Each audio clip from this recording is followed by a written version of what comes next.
تبت يدا أبي لهب وتب ما أغنى عنه ماله وما كسب سيصلى نارا ذات لهب وامرأته حمالة الحطب في جيدها حبل من مسد صدق الله العظيم. کلام پاک آپ نے سنی ابھی. آپ سب کا کانفرنس ہال مسجد عالیہ میں دلی خیر مقدم ہے. آج اقبال شناسی کی 730ویں نشست منعقد ہو رہی ہے. کلام پاک کے متعلق تو میں نے کہہ دیا. آج کی تاریخ 23 اکتوبر 17 ذی الحجہ 1434 ہجری. آج کے مقرر عالی جناب ایاز شیخ صاحب کرناٹک سے تشریف لائے. جی آپ اقبالیات پہ کافی مہارت اور اسٹڈی رکھتے ہیں اور آپ ریسیڈنٹ ایڈیٹر ہیں ساؤتھ انڈیا UNN یہ اخبار ہے شاید نیوز ایجنسی کے آپ ایڈیٹر ہیں. آپ ہم سے مخاطب فرمائیں گے. اور آج کا اقبال اور ڈاکٹر علی شریعتی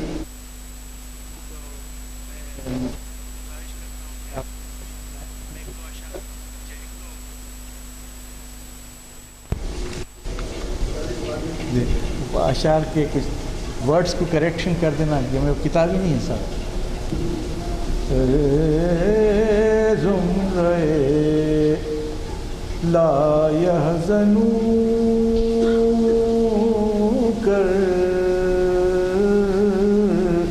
عطا اسلاف کا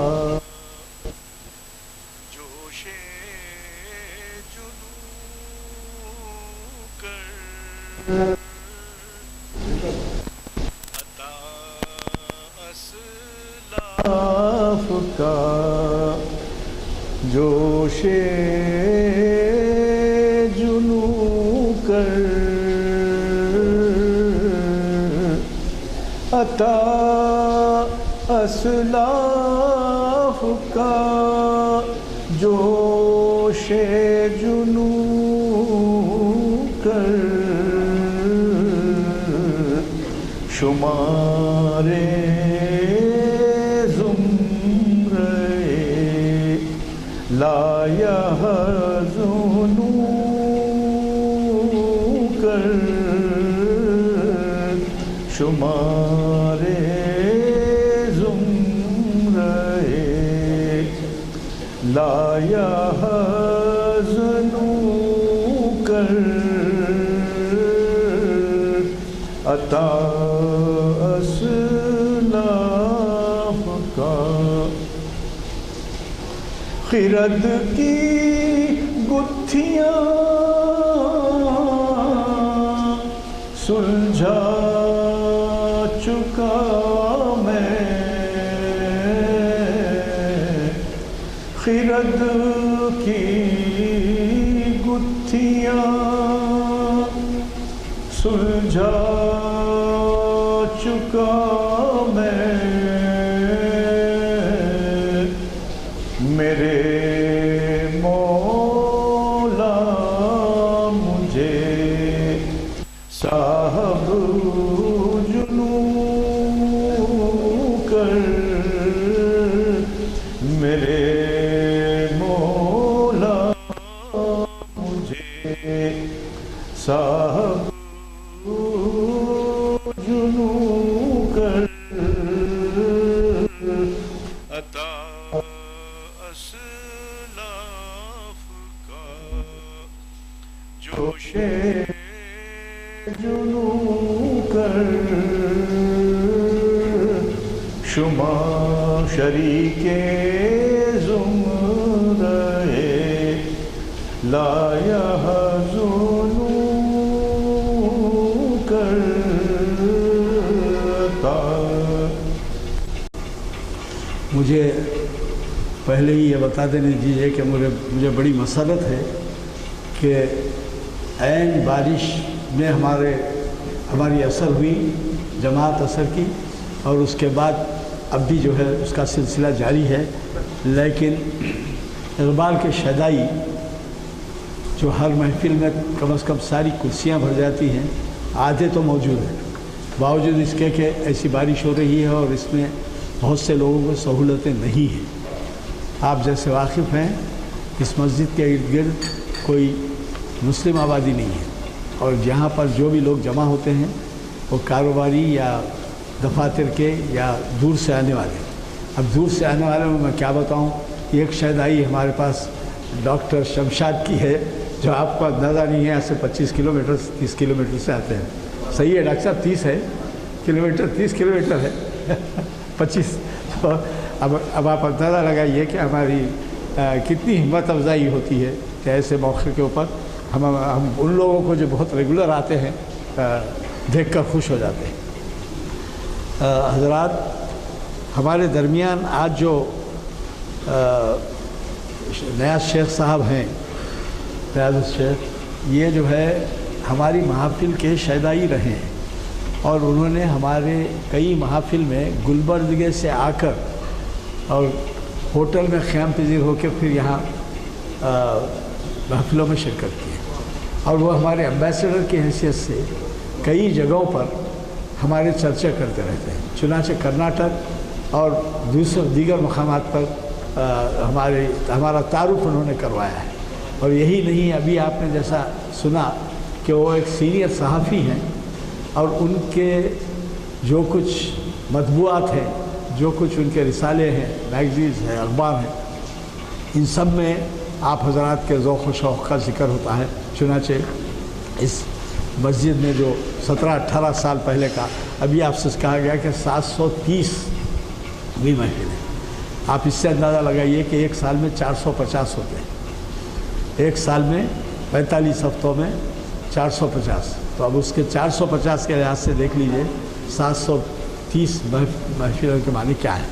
تو میرے خیال میں آپ کو 10 سال کے 450 ہوتے ہیں، ایک سال میں 45 ہوتے ہیں. تو 10 سال میں اگر 450 ہوتے ہیں تو 730 ہو چکے ہیں. تو اس سے اندازہ لگائیے کہ کتنا محافل کا آپ لوگوں نے تعاون کیا ہے اور وہ کہاں سے کہاں پہنچ گئی ہے. ہمارے ان محافل کے آغاز میں ایسی شخصیتیں، ایسے اسکالرز رہے ہیں جو بیرون شہر، بیرون ملک، بیرون ریاست، یعنی شہر کے ریاست کے اور ملک سے بیرونی حضرات نے بھی ہمیں مخاطب کیا ہے. میں آپ کا زیادہ وقت نہیں لیتے ہوئے صرف اتنا ہی عرض کروں گا کہ ہمارے درمیان یہ بلیٹن تقسیم ہوا. یہ بلیٹن جو تقسیم ہوا ہے آپ کے ہاتھوں میں ہے. اگلے ہفتے کا پروگرام ملاحظہ کر لیجئے اور ہم سے تعاون فرمائیے. اگر کوئی صاحب اقبال آج کے خطاب کے بارے میں کوئی سوالات کرنا چاہے تو میں معزز ہمارے اسپیکر صاحب سے گزارش کروں گا کہ وہ ایک 10-15 منٹ پہلے ختم کریں تاکہ ہمیں ایسا موقع رہے. میں سمجھتا ہوں 5:40 تک ہو جائے، کیونکہ مغرب آج کل چلتی ہوئی. کافی ہے یا آپ کو؟ جزاک اللہ. تو میں آج کے ہمارے مقرر جناب نیاز الشیخ صاحب سے گزارش کرتا ہوں کہ وہ شہنشین پر تشریف لائیں اور اپنے خطاب سے ہمیں سرفراز فرمائیں. اللہ کے نام کے ساتھ جو بے حد رحم فرمانے والا ہے، جو رحمان الرحیم ہے. آج یہ میں اپنے لیے ایک بہت بڑے اعزاز کی بات سمجھتا ہوں کہ مجھے اس شخص کی محفل میں کچھ بولنے کا موقع مل رہا ہے جس نے میری ہی نہیں بلکہ دنیا کے طول و عرض میں کروڑوں انسانی کی زندگی تبدیل کر دی.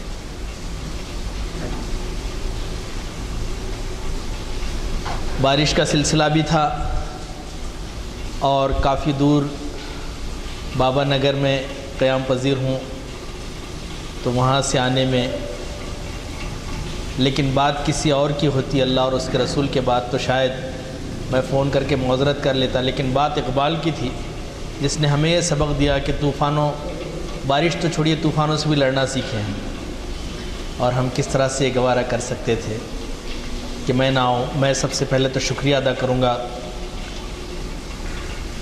مجھے ملک کے طول و عرض میں سفر کا موقع ملتا ہے، اور میں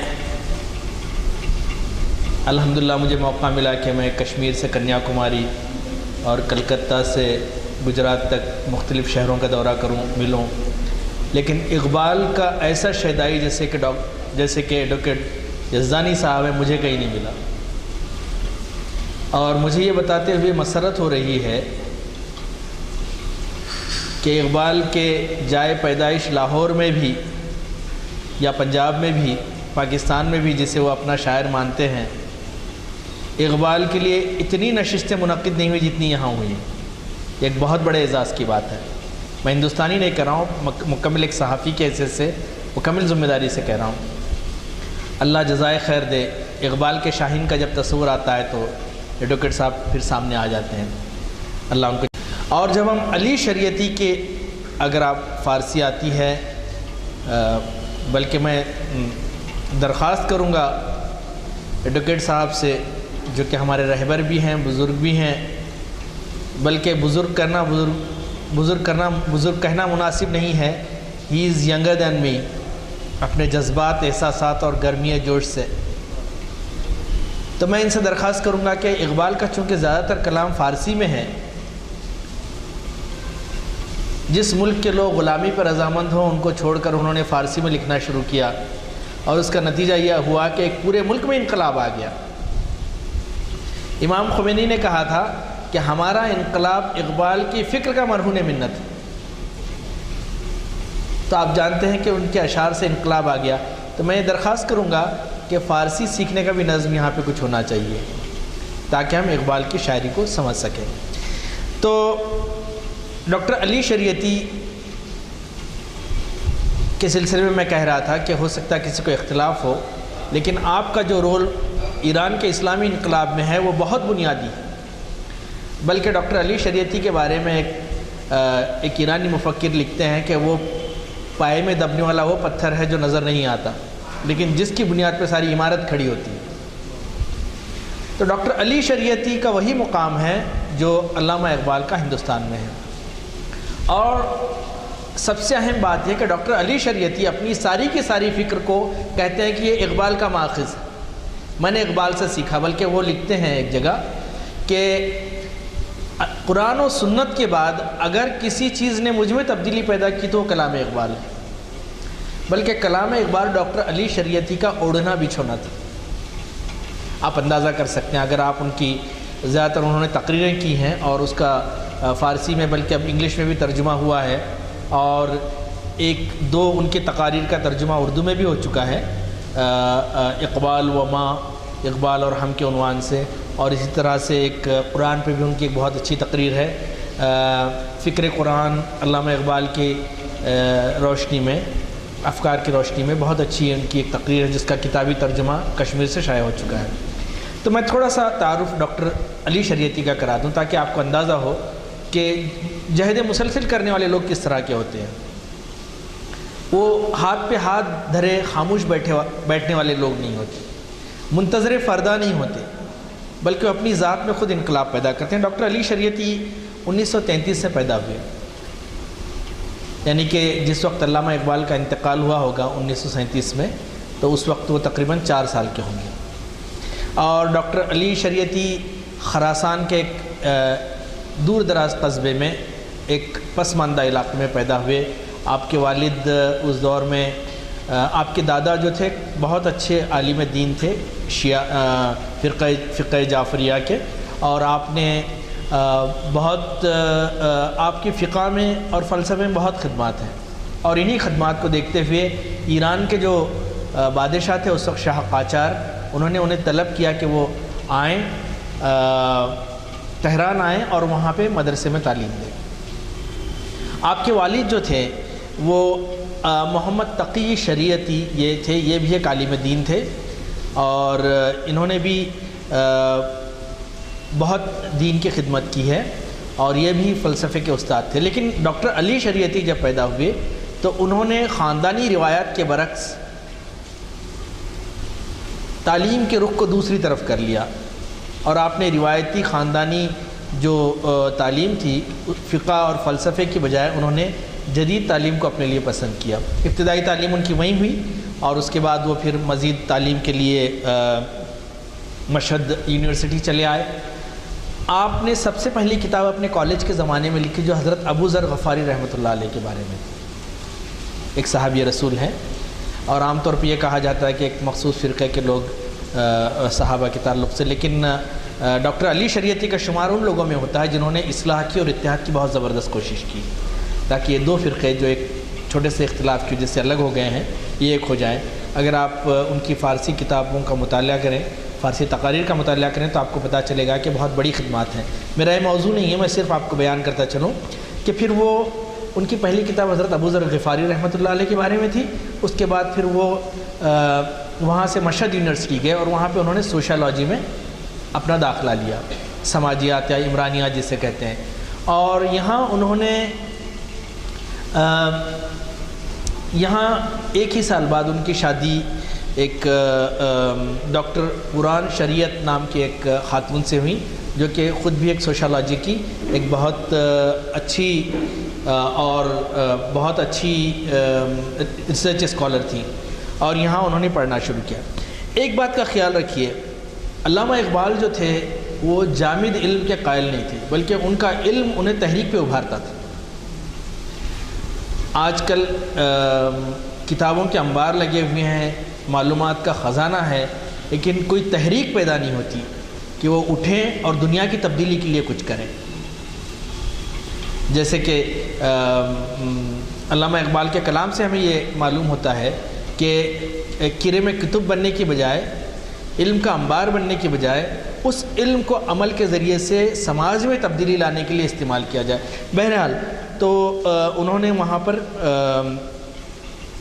اب چونکہ یہ بہت ہی انقلابی شخصیت تھی بچپن ہی سے، اور اپنے شہر میں جب انہوں نے پسماندگی دیکھی تو انہیں بہت لگا کہ ہیو اینڈ ہیو ناٹس کا جو فرق ہے اس سے انہیں کافی تکلیف ہوئی اور وہ چاہتے تھے کہ سماج میں ایک تبدیلی آئے، اور اس کے لیے انہوں نے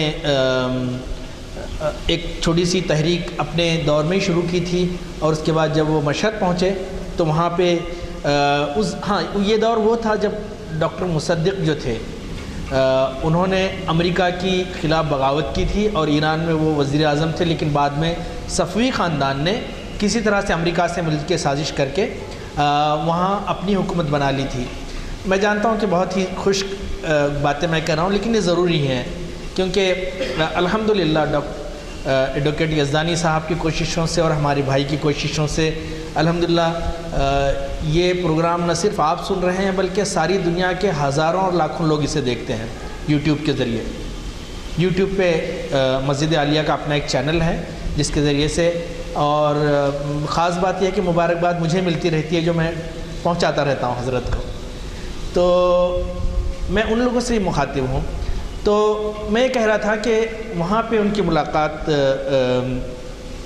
ڈاکٹر مصدق سے ہوئی، آیت اللہ کاشانی اور مہدی بازرگان، ان تینوں سے ان کی ملاقات ہوئی، اور پھر انہوں نے ایک تحریک کی بنیاد ڈالی اور اس تحریک میں یہ بھی شامل ہو گئے ڈاکٹر علی شریعتی۔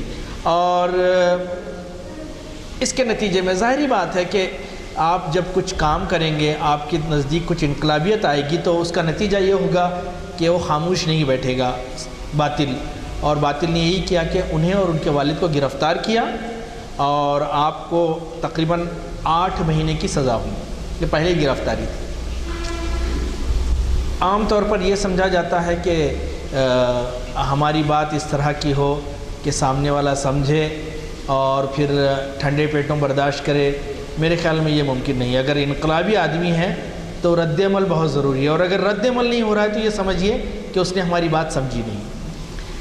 سید قطب شہید رحمۃ اللہ علیہ کو جب پھانسی کے تختے پر لے جایا جا رہا تھا تو درباری مولوی نے ان سے کہا تھا کہ آپ کلمہ پڑھیے اب چونکہ اب پھانسی دی جا رہی ہے، تو انہوں نے کہا کہ کلمہ پڑھا تبھی تو پھانسی ہو رہی ہے۔ تو آپ یہ جانیے کہ آپ کوئی کام کریں گے پازیٹیو تو رد عمل ہوگا ضرور، اور اس رد عمل کو انگیز کرنا۔ اور جیسے کہ ہمارے حیدرآباد کے ایک مشہور مقرر تھے جو اکثر گلبرگہ بھی آیا کرتے تھے، وہ کہتے تھے کہ میٹھا کھانا ہی سنت نہیں ہے بلکہ جیل جانا بھی سنت ہے، ٹھیک ہے۔ تو اس کے بعد ان کے بھائی خواہوں نے کہا کہ آپ مزید ریسرچ کے لیے آپ فرانس چلے جائیے ڈاکٹر علی شریعتی سے۔ تو دیکھیے علامہ اقبال میں اور ڈاکٹر علی شریعتی میں بہت یکسانیت ہے۔ علامہ اقبال بھی مغرب کے تعلیم یافتہ تھے اور ڈاکٹر علی شریعتی نے بھی اپنی اعلیٰ تعلیم مغرب میں حاصل کی۔ علامہ اقبال برطانیہ اور جرمنی میں اپنی تعلیم حاصل کی، انہوں نے فرانس کا رخ کیا۔ فرانس میں یہ پہنچے اور فرانس میں انہوں نے اسٹوڈنٹس کی ایک بہت ہی زبردست تنظیم قائم کی، اور جو کہ انقلاب اسلامی کی جسے سمجھے کہ اساس کہہ سکتے ہیں ایران کے، اور وہ تنظیم کا نام تھا سازمان انقلابی جوانی ملیہ ایران، اور اس کے ذریعے سے ایرانی اسٹوڈنٹس کو بہت ہی آپ نے متحرک کرنے کی کوشش کی۔ اور آپ کے زمانہ طالب علمی میں ہی آپ کے اساتذہ آپ سے بہت متاثر تھے، جیسے کہ علامہ اقبال کے اساتذہ بھی ان سے متاثر تھے، اور علامہ اقبال کے اساتذہ جسے کہا کرتے تھے کہ کاش کہ ہم ان کے شاگرد ہوتے جن کو ہم پڑھا رہے ہیں، اسی طرح سے ان کے اساتذہ بھی انہیں کہتے تھے کہ یہ اسے تو ہمارا استاد ہونا چاہیے۔ تو آپ نے یہاں تعلیم حاصل کی۔ اسی دوران الجزائر میں فرانس کی استعماری حکومت کے خلاف ایک انقلاب ابھر رہا تھا، اور فرانس میں رہتے ہوئے وہاں پڑھتے ہوئے انہوں نے الجزائر کی تائید کی، نہ صرف الجزائر کی تائید کی بلکہ فرانسیسی حکومت کی مخالفت کی، اور اس کی پاداش میں انہیں جیل بھی جانا پڑا۔ آپ اندازہ کر سکتے ہیں کہ ایک طالب علم جو وہاں پڑھ رہا ہو، جو دوسری حکومت میں ہو، آج ہم کسی دوسرے ملک میں جاتے ہیں تو اس حکومت کے خلاف بولنا اپنی سیکیورٹی کے لیے سخت خطرناک سمجھتے ہیں، لیکن اقبال کا شاہین ہے، اقبال کا شاہین تھا۔ جیسے اقبال نے کہا تھا کہ یہ نغمہ فصل گل و لالہ کا نہیں پابند، بہار ہو کہ خزاں لا الہ الا اللہ۔ اگر آپ کی زبان حق گوئی پہ آپ کو حالات زمان اور مکان کے لحاظ سے آپ کو روکتی ہے تو سمجھیے کہ ہمارے اندر کچھ کمی ہے۔ جیسے کہ ایک حرمین شریفین میں ایک صاحب ایک مقرر آئے تھے، میں ان کا نام نہیں لوں گا، ہم نے ان سے کہا تھا کہ آپ تھوڑا سا سنبھل کے بولیے، تو انہوں نے کہا تھا کہ آپ مجھے بلاتے ہی کیوں ہیں؟ اگر سنبھل کے بولنا ہے تو مت بولیے، کیونکہ میں رسول اللہ کی زمین پہ آ کے منافقت کا مظاہرہ نہیں کر سکتا۔ تو ڈاکٹر علی شریعتی نے کہا وہاں پہ الجزائر کی انقلابی تحریک کی تائید کی، اور اس کے نتیجے میں انہیں جیل جانا پڑا، لیکن چونکہ پروفیسرز وغیرہ سارے ان کے شہدائی تھے اور ان کی درخواست پہ انہیں رہا کر دیا گیا۔ آپ نے ایک فرانس کی ساربون یونیورسٹی سے آخرکار سوشالوجی میں ڈگری حاصل کی اور واپس وطن آئے۔ واپس جب وطن آئے تو ایئرپورٹ سے ان کو گرفتار کر لیا گیا، کیونکہ ساواک جو تنظیم تھی شاہ ایران کی، اس نے آپ کے خلاف سارا مواد اکٹھا کیا تھا کہ ایران میں یہ فرانس میں رہ کر ایران کے خلاف تحریک چلا رہے ہیں، لہٰذا انہیں گرفتار کر لیا گیا، اور تقریباً 6 ماہ وہ گرفتار رہے۔ لیکن اس کے بعد فرانس کے دانشوروں نے ایران کی حکومت پر زور دیا کہ اتنے بڑے شخص کو آپ نے گرفتار کر رکھا ہے، اور پھر انہیں رہا کر دیا گیا۔ اور رہا ہوتے ہی وہ خاموش بیٹھنے والے کہاں تھے؟ دیکھیے ایک چیز ہے کہ جس آدمی کے پاس صحیح علم ہوگا وہ خاموش نہیں بیٹھے گا۔ ایک فلسفہ ہے تیغ کا اور ایک سکوت کا، تو تیغ کے فلسفے والے سکوت کو نہیں اپناتے۔ تو آپ نے پھر اپنے کام شروع کیا۔ اسی دوران آپ نے مشہد یونیورسٹی کو جوائن کر لیا ایز اے سوشالوجی کے پروفیسر کی حیثیت سے، اور اس کے بعد آپ کے لیکچر شروع ہوئے، آپ کے خطابات شروع ہوئے۔ علی شریعتی نے بہت کم کتابیں لکھی ہیں، جتنی کتابیں ہیں وہ سارے ان کے لیکچرز ہیں، جسے بعد میں کتابی شکل دے دی گئی۔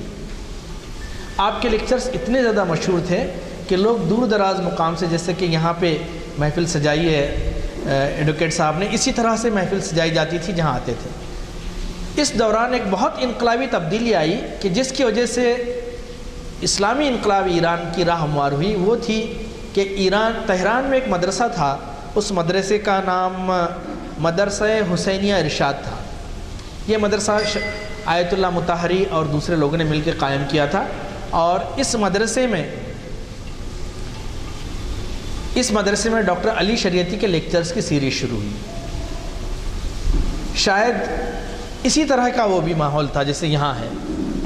میں سمجھتا ہوں کہ ہندوستان بھر میں ساری تقریباً جگہ میں گھوما ہوں بڑے شہروں میں. ہندوستان کی یہ واحد مسجد ہے جس میں اس طرح کی محافل ہوتی ہیں. میں پوری ذمہ داری سے کہہ رہا ہوں, کسی مسجد میں اس طرح کی محفل نہیں ہوتی. یکا دکا کبھی ہوتی ہوگی, ایک آدھ جلسہ ہوتا ہوگا, لیکن مستقل طور پہ. ابھی آپ نے 730ویں نشست کہا, اور انشاءاللہ اللہ تعالیٰ اس کا اجر دے گا. نہ صرف یہ بلکہ دیگر محافل. تو ایران میں بھی اسی طرح کا مدرسہ تھا, مسجد تھی, اور اسی طرح کے تہہ خانے میں اسی محافل ہوا کرتی تھی. بلکہ میں کل جب پڑھ رہا تھا تو مجھے میری آنکھوں میں اسی مسجد کا تصور آیا کہ اسی طرح سے ہوگا, اور اسی طرح کے وہاں لیکچرز ہوتے ہیں. اب بس کمی ہے تو یہاں پہ اقبال کے شاہینوں کی ہے, جو شاہین اٹھیں اور اپنے اور سماج کے اندر تبدیلی پیدا کریں. تو وہاں پہ ان کے لیکچر شروع ہوئے. آپ کے لیکچرز عمرانیات پہ ہوتے تھے, سوشالوجی پہ ہوتے تھے, فلسفے پہ ہوتے تھے, تقابلی مطالعے پہ ہوتے تھے, عالمی حالات پہ ہوتے تھے. اور لیکچرز کی اس قدر مقبولیت تھی کہ آپ کے لیکچرز جیسے یہاں ریکارڈ ہو رہا ہے. اب الحمدللہ ٹیکنالوجی بہت بڑھ گئی ہے, آڈیو ریکارڈنگ. تو اسی طرح سے ڈاکٹر علی شریعتی کے تقاریر میں ریکارڈ ہوتی تھی, اور اس کے بعد کیسٹ کی دکانوں پہ لوگوں کی لائن ہوتی تھی کیسٹ خریدنے کے لیے. آپ اندازہ کر سکتے ہیں کہ کتنا بڑا کام اس شخص نے ایران کے لیے کیا ہے. ملت ایران کبھی اسے فراموش نہیں کر سکتی. اور ان تقاریر کے نتیجے میں, ان لیکچرز کے نتیجے میں ساواک جو کہ ایران کی شاہ ایران کی جو خفیہ ایجنسی تھی وہ الرٹ ہو گئی, اور انہوں نے پھر ایک مرتبہ انہیں گرفتار کیا اور جیل بھیج دیا. آپ جانتے ہیں کہ ڈاکٹر علی شریعتی کے بارے میں نے ایک جگہ پڑھا تھا کہ شاہ ایران نے انہیں وزارت تک کی تک پیشکش کی تھی, وزیر بننے کی تک پیشکش کی تھی, لیکن انہوں نے اس سے انکار کیا, اپنی انقلابیت کو قائم رکھا.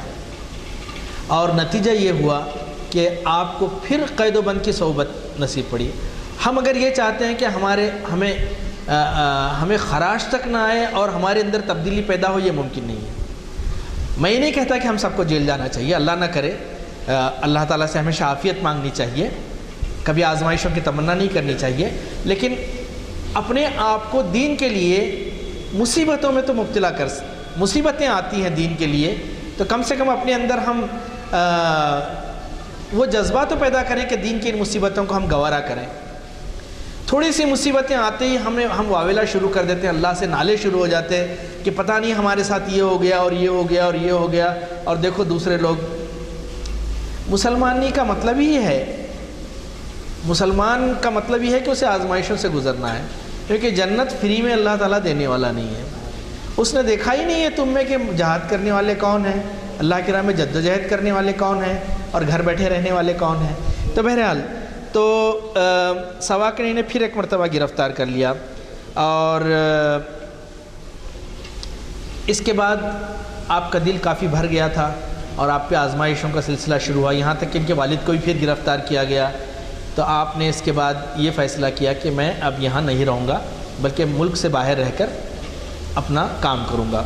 اور یہ 1977 کی بات ہے, 77 کے اوائل کی بات ہے کہ آپ کی تحریروں اور تقریروں سے ایک انقلابی کیفیت پیدا ہو گئی تھی, اور اس انقلابی کیفیت کو امام خمینی کی قیادت نے بہت اچھی طرح سے ہینڈل کر لیا, اور اس کے نتیجے میں 1979 میں ایک انقلاب آیا. مجھے اس بات سے کوئی غرض نہیں کہ آپ کہیں کہ وہ اسلامی انقلاب تھا یا نہیں تھا, سنی انقلاب تھا یا شیعہ انقلاب تھا. بہرحال وہ ایک انقلاب تھا, اور اس صدی کے سب سے بڑا انقلاب تھا.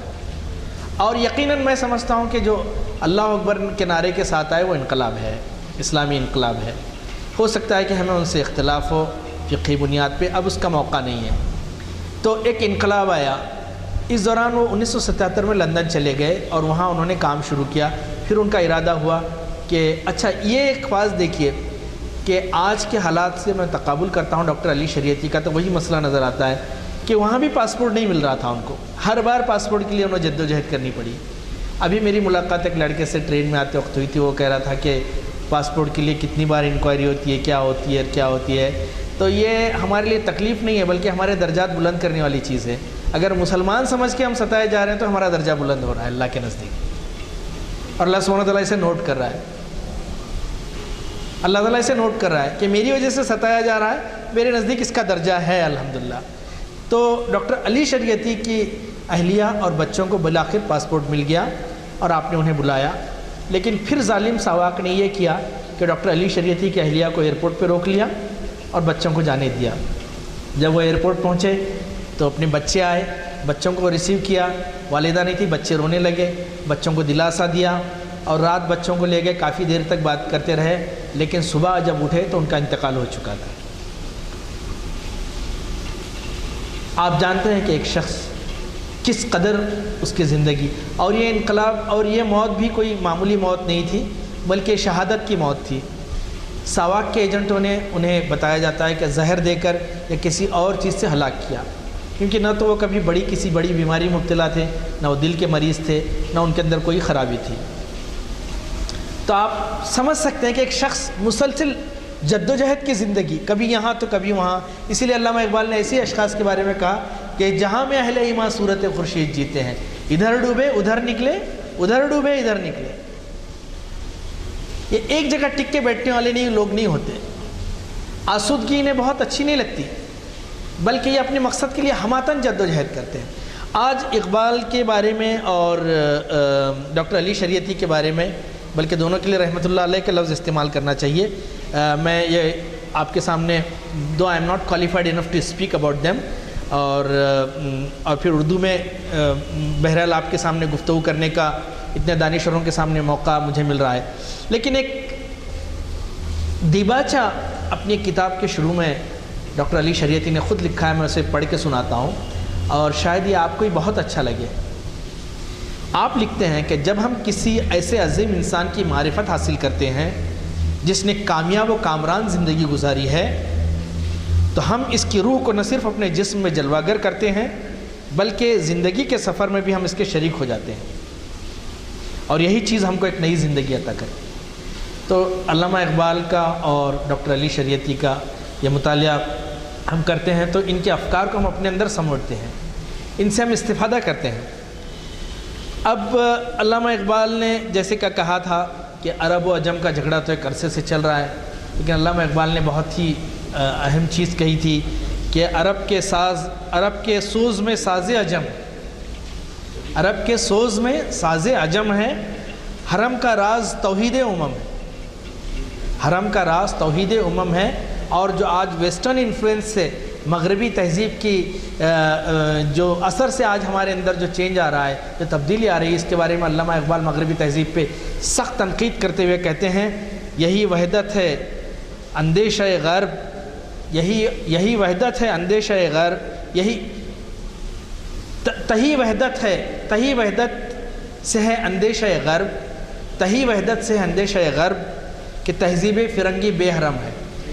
تہذیب فرنگی کا کوئی حرم نہیں ہے، ان کے پاس کوئی یونٹی پوائنٹ نہیں ہے۔ بلکہ ایک لکھنؤ میں میری ملاقات ایک انگریزی اسکالر سے ہوئی تھی، اور اس نے کہا تھا کہ تمہارے پاس یونٹی کے اتنے سارے پوائنٹس ہیں اور تم لوگ متحد نہیں ہو، مجھے بہت تعجب ہوتا ہے۔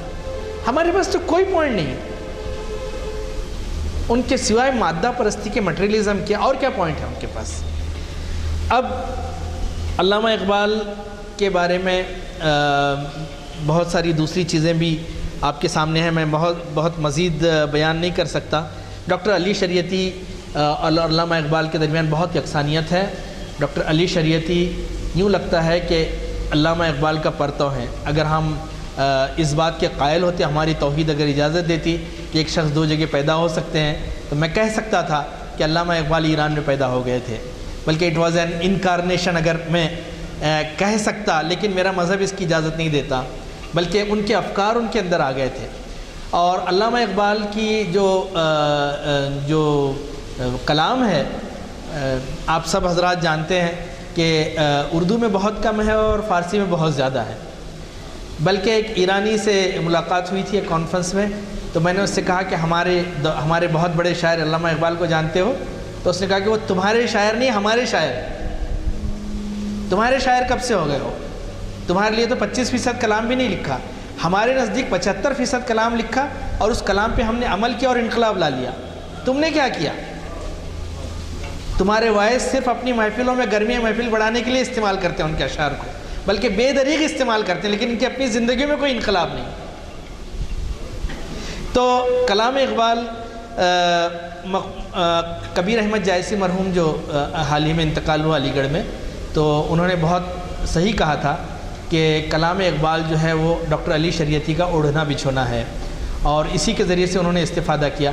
بلکہ میں آپ کو یقین دلاتا ہوں، آپ سے میں درخواست کرتا ہوں، میری ادباً گزارش ہے کہ آپ ضرور ڈاکٹر علی شریعتی کے پڑھیے. انگریزی میں بھی ان کا آ چکا ہے، اردو میں 2 کتابیں آ چکی ہیں ان کی، ترجمہ ہوا ہے. ایک کتاب کشمیر سے شائع ہوئی ہے، اقبال انسٹیٹیوٹ کشمیر سے، اور دوسری اقبال و ماں کے نام سے انٹرنیٹ پہ اویلیبل ہے. اور میں ضرور خواہش کروں گا کہ یزدانی صاحب جو ہیں ہمارے امام جو ہیں، ان سے ضرور خواہش کروں گا کہ اس کو ہم شائع کریں ضرور، اور اس کے بعد اندازہ ہوگا کہ اقبال کو کیسے سمجھا لوگوں نے. آپ یقین جانیے کہ اقبال کو اگر ہم سمجھ گئے تو پھر شاید ہندوستان کے مسلمانوں کی تقدیر بدل جائے گی. اقبال کو ہم نے سمجھا ہی نہیں ہے. اقبال خود اقبال سے آگاہ نہیں ہے. اقبال نے تو کہہ دیا ہم بھی آگاہ نہیں ہیں، ہم بھی نہیں جانتے وہ کیا ہے. تو علامہ اقبال، اب ایران سے علامہ اقبال کا تعلق بھی بڑا گہرا ہے. آپ نے جگہ جگہ عجم کی اصطلاح استعمال کی. عجم سے مراد ان کی غیر عرب بھی ہے بعض جگہ، اور بعض جگہ ایران کے لیے انہوں نے خاص طور پہ کہا تھا.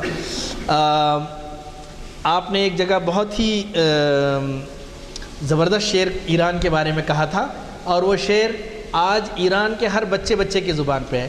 آج علامہ اقبال کے تعلق سے پڑھے لکھے لوگ ہی جانتے ہیں، لیکن اگر ہم آج کسی عام آدمی سے پوچھیں کہ اقبال کون ہے، اقبال آپ کو پتہ ہے علامہ اقبال، تو شاید وہ نہیں بتا سکے گا. اسے شاہ رخ خان کا اور عامر خان کا پتہ ہوگا، لیکن اس کا پتہ نہیں ہوگا. لیکن میں آپ کو یقین دلاتا ہوں، اگر آپ ایران میں کسی عام آدمی سے ہی پوچھیں گے اقبال لاہوری، تو فوراً کہے گا کہ he was a great poet, وہ شاعر عظیم است، ضرور کہے گا. ایران کے بارے میں انہوں نے کہا تھا کہ ہم چون چراغ لالہ سوزم در خیابان شما، ہم چون چراغ لالہ سوزم در خیابان شما، ای جوانان عجم جان من و جان شما. تمہارے سڑکوں پہ جو سوز کے چراغ جل رہے ہیں، اے عجم کے نوجوان، یہ میری اور تمہاری جان ہے. پھر انہوں نے کہا میرسد مردی کے زنجیر غلاماں، میرسد مردی کے زنجیر غلامان بی شکن، دیدم از روزن دیوار زندان شما. کہ تمہارے ایک شخص آئے گا اور وہ غلامی کی زنجیروں سے تمہیں آزاد کر دے گا. میں نے تمہارے جیل یا روزن زندہ جو ہے، آپ کی زندہ کی جو کھڑکی ہے، جیل کی جو کھڑکی ہے، اس سے میں نے دیکھ لیا ہے. اور شاید یہ شخص علی شریعتی یا خمینی ہو سکتے. تو علامہ اقبال سے ایران کی محبت آپ اندازہ نہیں کر سکتے. اسی لیے آپ نے کہا تھا تہران ہو گل عالم مشرق کا جنیوا، شاید قرۂ ارض کی تقدیر بدل جائے. ایران سے بہت محبت تھی. اب آپ یہاں پہ مسئلے کی چیز کو مت لائیے. ایک وحدت، سب مسلمان ہیں ہم لوگ، اور اس وقت بھی ہم سب اپنے آپ کو مسلمان نہ سمجھے تو کب سمجھیں گے. بالائے طاق رکھ کے سوچئے کہ ایک ملک میں اسلام کے نام پہ انقلاب آیا، اور سب سے بڑی بات ہے کہ اس ملک کا سربراہ کہہ رہا ہے، اس ملک کے انقلاب کا بانی کہہ رہا ہے کہ ہمارے پاس جو انقلاب آیا وہ اقبال کے خیالات کا مرہون منت ہے. آپ جانتے ہیں کہ اس وقت ان کی ولایت فقیہ ایران کی، میں یہ بات واضح کر دوں کہ میں شیعہ نہیں ہوں، ورنہ آپ لوگوں کو تعجب ہوگا. میں ایک راسخ العقیدہ سنی ہوں. میرے جد اعلیٰ حضرت سید سالار مسعود غازی بہرائچ میں ہیں، ہم انہی کی نسل سے ہیں، اور راسخ العقیدہ سنی ہوں، اور اپنی سنیت میں یا اسلامیت میں میں ذرا برابر کمپرومائز نہیں کرتا. لیکن اسلام نے جو فلیکسیبلٹی دی ہے، اس کے اندر ہم سب کو اکوموڈیٹ کر سکتے ہیں. تو چونکہ اسی طرح کا ایک مقالہ میں نے پڑھا تھا، تو لوگوں نے مجھ سے کہا تھا کہ آپ شیعہ تو نہیں ہیں، بلکہ ایک صاحب نے کہا آپ خدا نہ خواستہ شیعہ تو نہیں. تو بہرحال وہ مسئلہ نہیں ہے. تو علامہ اقبال اس وقت جو ولایت فقیہ ہے ایران کی، ایران کے جو ولایت فقیہ ہیں، جو روحانی سربراہ ہیں، کیا نام ہے ان کا؟ خامنئی صاحب، آیت اللہ خامنئی۔ آپ جانتے ہیں کہ وہ ایک پی ایچ ڈی ڈاکٹر بھی ہیں، اور انہوں نے پی ایچ ڈی کس پہ کی ہے؟ علامہ اقبال پہ کی۔ ہمارے کسی عالم کو یہ توفیق نہیں ہوئی، ہو سکتا ہے میرے علم میں نہیں ہے، کم سے کم ہمارے کسی سربراہ مملکت کو یہ توفیق نہیں ہوئی کہ علامہ اقبال پہ کریں۔ کم سے کم جو لوگ اسے اپنا شاعر مانتے ہیں، بلکہ I think Pakistanis have hijacked Iqbal from اس۔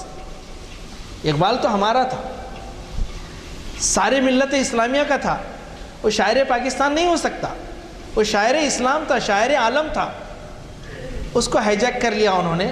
کم سے کم ان کے کسی سربراہ مملکت کو بھی یہ توفیق نہیں ہوئی کہ علامہ اقبال پہ پی ایچ ڈی کر لے یا علامہ اقبال کا مطالعہ کر لے۔ تو آیت اللہ خامنئی نے ایک بہت بڑی تقریر علامہ اقبال پہ کی ہے، اور علامہ اقبال پہ ان کی بہت اچھی تقریر ہے، اور وہ کتابی شکل میں شائع بھی ہو چکی ہے، ان کا ایک لیکچر ہے۔ تو یہ چیزیں علامہ اقبال کی میں نے آپ کے سامنے پیش کی۔ علامہ اقبال کی اور کا جو فلسفہ خودی ہے وہ جوں کا توں علی شریعتی کی تقریروں میں بھی نظر آتا ہے۔ علامہ اقبال کا جو فقر ہے، فقر کا جو فلسفہ ہے، وہ جوں کا توں علی شریعتی کی تقاریر میں بھی نظر آتا ہے۔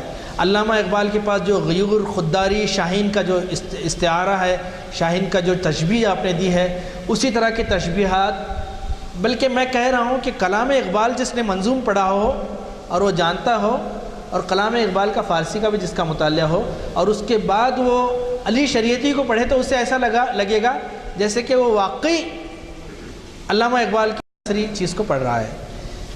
تو میں آخر میں ایک بات کہوں گا کہ علامہ اقبال اور علی شریعتی دونوں ہی جس ماخذ سے توانائی حاصل کرتے تھے وہ قرآن ہے۔ ہم سب قرآن کی طرف رجوع کریں۔ علامہ اقبال نے کہا تھا کہ نقش قرآن تا دری عالم نشست، نقش ہائے کائن و بایا شکست، فاش گویم آنچ در دل مضمر است۔ صاف کہہ دیتا ہوں جو آج میرے دل میں ہے، ای کتاب نیست چیز دیگر است۔ یہ کتاب نہیں بلکہ کوئی اور چیز ہے، یہ آپ کے اندر ایک انقلاب پیدا کرے گی۔ آخر میں اللہ سبحانہ وتعالیٰ سے دعا کرتا ہوں کہ اللہ سبحانہ وتعالیٰ ہم سب کو اقبال قرآن و سنت پہ عمل کرنے کی توفیق عطا فرمائے، اور اس طرح سے اقبال کی اور علی شریعتی کی جو چیزیں ہمیں پڑھنے اور اس پر عمل کرنے کی توفیق عطا فرمائے۔ میں آخر میں پھر ایک مرتبہ شکر گزار ہوں ایڈوکیٹ صاحب کا اور تمام مقررین کا۔ آخر دعوانا الحمدللہ رب العالمین۔ جبکہ ہمارے مہمان مقرر کے خطاب سے کئی لوگوں نے استفادہ نہیں کیا، میری ایک خواہش رہے گی کہ وہ جلد از جلد ہمیں کوئی ایسا موضوع دے۔ اب تو شاید اکتوبر میں ہینگ اوور ہوا بارش کا، لیکن اکتوبر کے بعد سے نومبر دسمبر وغیرہ میں نہیں ہوگا، تو نومبر میں ہی اگر رکھ دیں تو مناسب ہے جانے سے پہلے۔ دوسری بات یہ ہے کہ آپ نے اقبال کے بارے میں کہا، علی شریعتی کے بارے میں کہا کہ صاحب آپ پڑھیے ہو۔ میرا شکوہ یہ ہے کہ اقبال کو نہیں پڑھتے، اقبال کوئی جانتے نہیں پوری طریقے سے، تو کہاں اتنا ان کی وقت ہے، فرصت ہے کہ ورنہ ایسی آپ کو معلوم ہے ڈاکٹر راحت بہادر گوڑ آل انڈیا کے پریزیڈنٹ رہے، ان کو ہم نے 500ویں 600ویں نشست وہاں ہوئی تھی تو صدارت، تو انہوں نے مجھ سے پوچھا غلط ہے، فارسی بھی زیادہ، اور اس کے لیے کیا کر رہے ہیں ہم؟ تو ہم وہاں سے ان صاحب کو جو ہمارے مستر مجاز صاحب ہیں اس سے پہلے سے ہی شروع کر دیے تھے، لیکن چونکہ وہ مترجم ہیں اردو کے، جی فارسی کلام کے مترجم ہیں اردو میں، تو ان کو پابندی سے ہر مہینہ بلانا شروع کیا۔ اور آپ ان کے خطاب میں دیکھیے کہ فارسی کے کلام کی کیا وہ اہمیت ہے اور فارسی کا کلام کتنا ہمارے لیے مستفید۔ اچھا، اقبال نے خود ایک جگہ مایوس ہو کے کہا ہے، سنے گا اقبال کون تم کو یہ انجمن ہی بدل گئی ہے۔ ابھی میں پہلے نے شکوہ کیا، سنے گا اقبال کون تم کو یہ انجمن ہی بدل گئی ہے، نئے زمانے میں آپ ہم کو پرانی باتیں سنا رہے ہیں۔ اس وقت بھاپیے، اس وقت بھاپیے، آپ کے آج کے نفس پہ ہاتھ رکھ کے اس وقت دیکھ لیے، اور آپ ہیں کہ ابھی بھی اقبال سے پوری طریقے سے واقف نہیں۔ میرے ایک دوست ڈاکٹر صاحب بھی جانتے ہوں گے، نواب ابراہیم خلیل صاحب میرے بزرگ تھے، وہ حضرت شیخ عبد القادر جیلانی